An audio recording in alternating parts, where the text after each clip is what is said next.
Habang patuloy na lumalalim ang kontrobersya sa pagitan nina Carmina Villarroel at Zoren Legazpi, isang mas emosyonal na eksena ang naganap kamakailan lamang.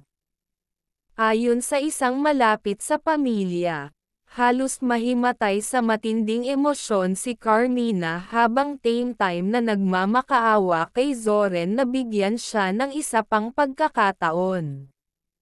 Matapos ang rebelasyong nagdulot ng matinding gulo sa kanilang pagsasama, na si Rustam Padilla ang tunay na ama nina Mavi at Cassie, tila hindi na alam ni Carmina kung paano pa ibabalik ang tiwala ni Zoren. Ilang beses na umano niyang sinubukang kausapin ito, ngunit nananatiling matigas ang puso ng aktor. Ayon sa isang source, si Carmina, kitang-kita mong bagsak na bagsak.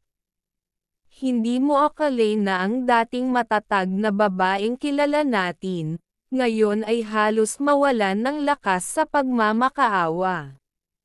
Hindi niya matanggap na mawawala ang pamilya nila, lalo na si Zoren, na minahal at pinahalagahan niya ng maraming taon. Ngunit sa kabila ng lahat ng kanyang pagsisikap, mukhang hindi pa rin handa si Zoren na patawarin ang aktres. Mahal niya si Carmina, walang duda. Pero ang tanong, kaya pa ba niyang ibalik ang dating tiwala? O huli na ang lahat? Ayon sa isang malapit sa aktor. Ayon sa ulat, sa isang pribadong tagpo, personal na hinarap ni Carmina si Zoren.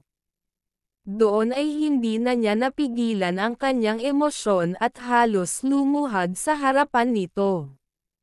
Zoren, alam kong nagkamali ako. Alam kong nasaktan kita, pero hindi kita gustong mawala. Hindi ko kayang hindi ka kasama sa buhay ko. Patawad, mahal pa rin kita. Ngunit ayon sa mga nakasaksi, hindi man lang lumingon si Zoren at tila ba pilit pinipigilan ang sarili na magpatalo sa kanyang damdamin. Sa halip, tanging malamig na sagot lamang ang kanyang binitiwan. Hindi mo ba naisip kung gaano mo ako sinaktan? Hindi lang ito basta kasalanan, Carmina. Hindi mo lang ako niloko. Pinaniwala mo akong ako ang ama nila. Napahagulgol umano si Carmina sa sagot ni Zoren. Ilang beses pa niyang sinubukang hawakan ang kamay nito, ngunit agad itong umiwas. Ayon sa mga nakakakita, punong-puno ng sakit ang kanyang mukha, tila ba alam niyang wala nang balikan. Mahal pa kita, Zoren. Mahal na mahal. Patawad, hindi ko kayang wala ka. Ngunit nanatiling tahimik si Zoren. Sa ngayon, hindi pa malinaw kung ano ang magiging desisyon ng aktor. Ngunit isang bagay ang sigurado, hindi ganito kadali ang proseso ng pagpapatawad. Sa kabila ng pagmamahal na namamagitan sa kanila noon, maaaring hindi na ito sapat upang buuin muli ang tiwalang tuluyang nagkalamat. Habang patuloy na nag-aabang ang publiko sa susunod na hakbang nina Carmina at Zoren, isang malaking tanong ang nananatili, may pag-asa pa bang muling mabuo ang kanilang pamilya? O ito na nga ang tuluyang pagtatapos ng isang pagsasamang itinuring na isa sa pinakamatibay sa mundo ng showbiz.